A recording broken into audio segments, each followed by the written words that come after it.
ইশতেহার কেন্দ্রিক অনেক মানে ব্যক্তিগত পর্যায়ে উত্তর দিতে দিতে আমি খুবই বিরক্ত। তাও আমি আজকে একটু বলে রাখি, এটাই শেষ ইশতেহার নিয়ে আমি আমার দর্শকদেরকে বলবো আর কোনোদিন প্রশ্ন করবেন না। আমি আগে একটি লাইভ করেছিলাম, সেখানে বিস্তারিত বলা আছে, এবং তারপরও হয়তো আমার সব লাইভ সবাই আপনারা দেখবেন তা তো কথা নয়। এই লাইভটাতে অর্ধেকের পরে যদি আপনি যান, এই দীপুচন্দ্র দাসের পরিণতি অপেক্ষা করছে আমাদের জন্য, এটা দিয়ে শুরু করেছিলাম 2রা জানুয়ারি, যেহেতু লাইভ ছিল, প্রচুর কমেন্ট এসেছিল ইশতেহার নিয়ে। তো সেখানে আমার এই 28-29-এর পর থেকে এই যে অংশটুকু দেখতে পাচ্ছেন, এই এই এই এই ওয়েবটুকু এইটুকুতে বলা আছে। তাও আর আজকে একটু র্যাপ আপ করে ফেলি। ব্যক্তিগত পর্যায়ে আমাকে অনেকেই বলছেন যে ইশতেহারের সবাক ইব্রাহিম খলিল সবাক, সে একজন ফাউন্ডিং মেম্বার। তো সে আমার নামে প্রচুর নিন্দা করছিল বিভিন্ন জায়গায়, জনে জনে ধরে ধরে ব্যক্তিগত পর্যায়ে কমন যে ফ্রেন্ড থাকে অফলাইনে, তাদেরকে আমার ব্যাপারে বাজে বাজে কথা বলে। তো সেগুলো নিয়ে আমাকে সামলাতে হয়। আমি কয়েকটা কথা একদম স্পষ্ট করি। ইমরান বিন বশির ভাই ইশতেহারের একটি ভিডিও নিয়ে সমালোচনা করেছিলেন। আমি যদি ইমরান বিন বশির ভাইয়ের চ্যানেল থেকে দেখাই, যেখানে ছিল জেবা নামের একজন উপস্থাপিকা, তিনি ইসলামকে শান্তির ধর্ম বলেছেন, আর একজন কী যেন বলেছিলেন। তো ইশতেহার যেহেতু ধর্মনিরপেক্ষ একটি প্ল্যাটফর্ম, এবং আমরা যখন এটা তৈরি করি, ইশতেহার নাম আমার দেওয়া, আমরা 4 জন ছিলাম, এবং 4 জনের এটা ছিল যে কোনো ধর্মকে আমরা প্রমোট করবো না। এবং আমাদের 2টো পর্ব দিয়ে শুরু হয়েছিল খিলাফত, এবং এই 2টো পর্ব বেশ জনপ্রিয় হয়েছিল। সৈকত চৌধুরীর লেখা এবং আবুল হোসেনের তথ্য সংগ্রহ এবং সবাক পাখির এডিটিং। এরপরে ধীরে ধীরে আমরা পলিটিক্যাল বিষয়টা এই জুলাইয়ের পরে জানেন অনেক বিষয় হয়েছে, কিন্তু মাঝখানে যে ঘটনাটা ঘটেছে, ইশতেহার টিমের একজন ছাড়া আমরা 3 জন বের হয়ে গেছি। কারণ ইশতেহার তার জায়গায় থাকেনি। ইব্রাহিম খলিল সবাক, আচ্ছা এই সবাকটাকে এটারে দেখাই, এ হচ্ছে একটা চোর। কেন বলছি চোর? একটা দায়িত্ব নিয়ে সে আওয়ামী লীগেরদের কাছ থেকে টাকা পয়সা তুলছে। ইশতেহারের ইউটিউব রেভিনিউ প্রায় বাংলাদেশের টাকায় প্রায় 10 লাখ টাকার মতো সে আত্মসাৎ করেছে এবং আওয়ামী লীগের সমর্থক এবং অনেকের কাছ থেকে সে অর্থ সাহায্য নিয়েছে, সেগুলো কয়েক লাখ টাকা, এবং ব্যক্তিগত পর্যায়ে কম্পিউটার বাগিয়ে নেওয়া, এগুলো করেছে সে বিভিন্ন জায়গা থেকে। এবং এই ইশতেহার টিমের সাথে যারা যারা কাজ করেছে, 2-1 ছাড়া সবার নামে সে বিষোদ্গার করেছে, ব্যক্তিগত চরিত্র নিয়ে অন্যের কাছে কুৎসা রটিয়েছে। কথা হচ্ছে যে আমি এই বিষয়গুলো জানতাম না, যার যার কাছ থেকে টাকা নিচ্ছে তারা এখন বলছেন। তো আমি এখানে বলে রাখি, লাইভ কথা বলছি, কোনো আমাকে আজ পর্যন্ত কেউ বলতে পারবে না যে 1000 টাকা দিয়ে বলেছেন আমার পক্ষে একটা কথা বলো। ইশতেহারে যারা যারা টাকা দিয়েছেন, আমি 1 টাকা ইশতেহার থেকে নেই নাই, কেউ বলতে পারবে না, কোনো প্রমাণ দিতে পারবে না, বরং আমি ইশতেহারের টাকা নিজের পকেট থেকে ব্যয় করেছি। কলকাতার একজন ভয়েস আর্টিস্ট, তাকে প্রায় আমি 25,000 ইন্ডিয়ান রুপি, তাতে প্রায় 300-400 এই লাইভ স্ট্রিম করার জন্য যে সফটওয়্যার, সেখানে ইনভেস্ট অনেক জায়গায় ছিল, তা প্রায় $500-600 আমি নিজে আমার পকেট থেকে খরচা করেছি। 1 টাকা ইশতেহার থেকে নেই নাই, এইটা ক্লিয়ার। যদি আপনারা টাকা পয়সা দিয়ে থাকেন, সবাকের সাথে যেয়ে বুঝবেন। এইবার হচ্ছে যে নিন্দার জায়গাগুলো বিষোদ্গার করা হচ্ছে, এবং এই জিনিসগুলো নিয়ে আমাকে বদার করবে না, আমি এটার সাথে নাই। ইমরান বিন বশির ভাইয়ের সাথে যেটা ঘটেছিল আমি বলছি, জেবা আবুকেও ইশতেহারের লাইভে পরিচালনা করতে দেখি না। আজ দেখলাম আখি নামের একজনকে ইশতেহারের লাইভ, জেবা কখনো লাইভ পরিচালনা করেননি, তিনি কি করবেন সেটা তাকে গিয়ে জিজ্ঞেস করবেন। এবং আখি নামের কাউকে আমি চিনি না। যদি কেউ যুক্ত হয়ে থাকেন, মানে এই যে আমি যে বলির পাঠা হয়েছি, হবেন মানে বিজনেসের শিকার। এই সবাক করে কি বিভিন্ন মানুষকে ফুসলে ফাসলে নিয়ে আসে, এবং তাদের প্রোফাইলকে কাজে লাগিয়ে এই বিভিন্ন ব্যবসায়ী রাজনীতিবিদ তাদের গিয়ে ধরে যে ইশতেহার আমরা এত ভালো করছি, আওয়ামী লীগের পক্ষে কাজ করছি, টাকা দেন, এটা লাগবে ওইটা লাগবে বলে টাকা নেয়, নিয়ে সে নিজে আত্মসাৎ করে। এটা হচ্ছে তার, এটা মানি মেকিং মেশিন, এবং এটা ধান্দাবাজি, তার আর কিছুই না। কারণ এই ব্যক্তি তো তার সহকর্মীদের ব্যাপারে নিন্দা করেছে, ইমরানের সরকার ক্রিপ্টোকারেন্সির মাধ্যমে বাংলাদেশ থেকে টাকা পাচার করেছে, এইসব সে বলেছে। অথচ ইমরানের সরকার তার খুব ভালো বন্ধু। বা এই যে শিমুন আছে ইয়ার্কের, তারা ডিপ স্টেটের ট্রেনিং নিয়েছে, টাকা নিয়েছে, আসলে কি ওকে ভাগ দেয় নাই, এটা হচ্ছে ঝামেলা। সে এগুলো টাকা আত্মসাৎ করেছে, এগুলো আমাকে বলেছে। এবং আরেকজন প্রথিতযশা সাংবাদিকের ব্যক্তি জীবন নিয়ে নোংরা নোংরা কথা বলেছে, এগুলো আমাকে বলেছে। আমাকে এগুলো বলার তো দরকার ছিল না। তো আমার ব্যাপারে অন্যের কাছে যখন নোংরামি করছে, তখন আমি বুঝলাম আচ্ছা ও তো এইরকমই লোক। তো এই ব্যক্তিদের সাথে কাজ করা যায় না। আমার বক্তব্য স্পষ্ট, এবং আমি যেহেতু সৎ ছিলাম, ধানাই বানাই করে নেই। ওর সৎ সাহস থাকলে যেন আমার নামে নোংরামি সামনে আসা করে, ওই কুটনামি ব্যক্তিগত জায়গায় যে যাদের আমি পরিচয় করেছি, তাদের মায়ের কাছে যে মাসির গল্প বলে।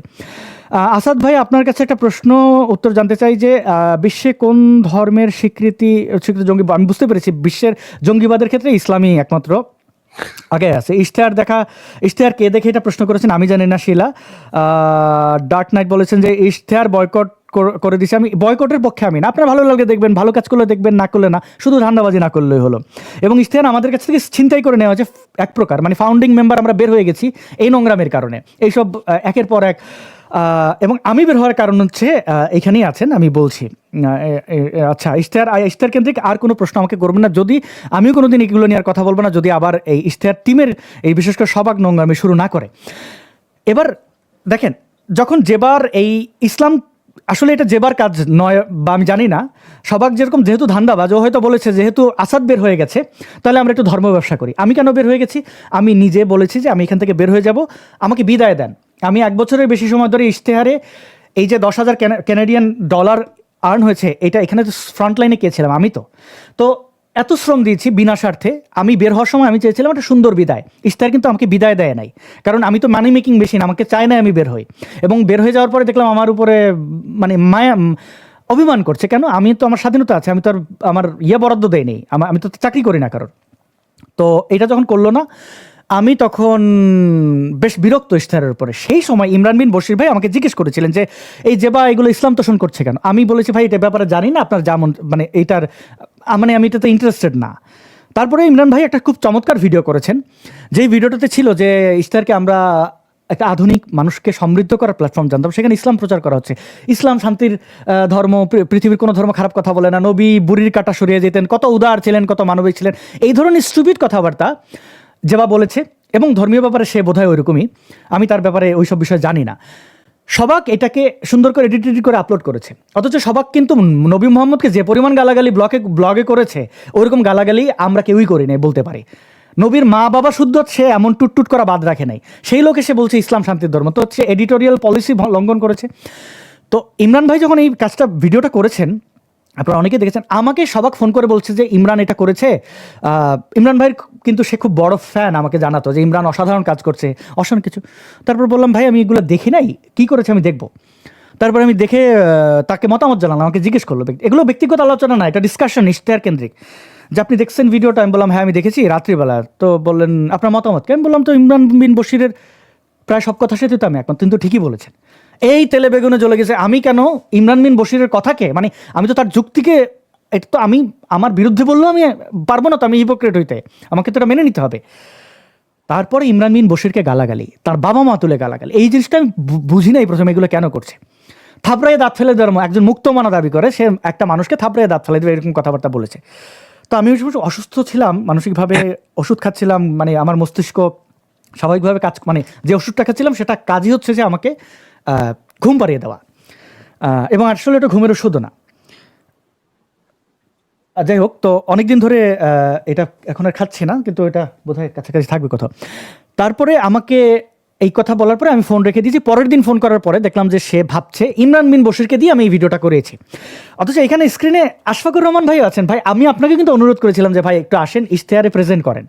এভাবে আমি না হলে 10 জন মানুষকে অনুরোধ করেছি হাতে পায়ে ধরে, যে এখন ইশতেহারে তো করেছিলেন ইশতেহারের জন্য। আমি বলেছিলাম যে আসলে আমি অলরেডি কিছু লেখালেখি রিসার্চ নিয়ে ব্যস্ত, সো আমি টাইম দিতে পারলে আমি দিব। আমি কিন্তু এই কথাটাও বলেছি, বাট হয় নাই টাইম। বাট আমি এরকম না হলে 10 জনকে আমি অনুরোধ করেছি। এখন অনেকে, আমার তো ইশতেহার দিয়ে পরিচিত হওয়ার দরকার নাই, আমি অলরেডি পরিচিত, এবং আমার প্ল্যাটফর্ম অনেক বেশি এঙ্গেজমেন্ট ইশতেহারের তুলনায়। কিন্তু ইশতেহারের একটা ধারণা ছিল আমরা সম্মিলিতভাবে সুন্দর কাজ করার, মানে অনেক শক্তি মিলে একত্রিত হয়ে যেটা হয়। কিন্তু যদি এখানে এরকম বদমাইশ বাটপাট ঢুকে যায় তাহলে তো, মানে আমার ভুল হয়েছে, আমি তাকে ওইভাবে রিড করি নাই সবাককে। এবং ধীরে ধীরে যখন ইশতেহারের ফাউন্ডিং মেম্বাররা বের হয়ে যাচ্ছিল তখন আমি নোটিস করি না যে কী ঘটছে। এবং আমাদের এডিটর রাখা, তাকে বেতন না দেওয়া, অন্য মেম্বারদের সাথে অসমান আচরণ করা, এগুলো আমি খেয়াল করিনি। সর্বোচ্চ যখন খেয়াল করলাম তখন তো আর ওইটাতে কন্টিনিউ করার কোনো প্রশ্নই আসে না। এবং আরেকটু বলে রাখা ভালো, ইশতেহারের অনেক প্রেজেন্টারের ক্যামেরা, লাইটস এগুলো কিনে দেওয়ার ক্ষেত্রে আমার একক ভূমিকা ছিল। অনুরোধ করেছি আমার শুভাকাঙ্ক্ষীদের যে ভাই আমরা এই কাজটা করছি, আপনারা যদি সামর্থ্য থাকে একটু হেল্প করেন। আমরা এটা ইমরান বিন বশিরের ক্ষেত্রেও আমরা এটা করেছি। ইমরান বিন বশির ভাই, এখনও আমরা তো অনেকের কাছ থেকেই সাহায্য চাই যে আমাদের এটা করে দেন, কারণ আমরা লজিস্টিক্স চাই, আমরা ফ্রন্ট লাইনে থেকে ফাইট করছি, আমাদের এটা অধিকারের মধ্যেও পড়ে। কিন্তু অসৎ হই নাই যে আচ্ছা আপনি টাকাটা দেন এই জন্য আপনার পক্ষে কাজ করব, বা ধানাই ফানাই ওর মতো যে একটা জিনিস খুললাম, দোকান একটা খুলে এটার জন্য ধান্দা করা, না, এটার দরকার নাই। আমি আশা করি উত্তর দিতে পেরেছি। এই ব্যাপারে আপনারা আমাকে আর ভবিষ্যতে প্রশ্ন করবেন না, এবং আপনি বয়কট করবেন না, তারে ভালোবাসবেন, এটা আপনাদের ব্যাপার। ইশতেহার আমার কাছে সন্তানের মতো ছিল, তাদের অগ্রগতি কামনা করে এটা ভালো হোক, কিন্তু ধান্দাবাজ মুক্ত হোক।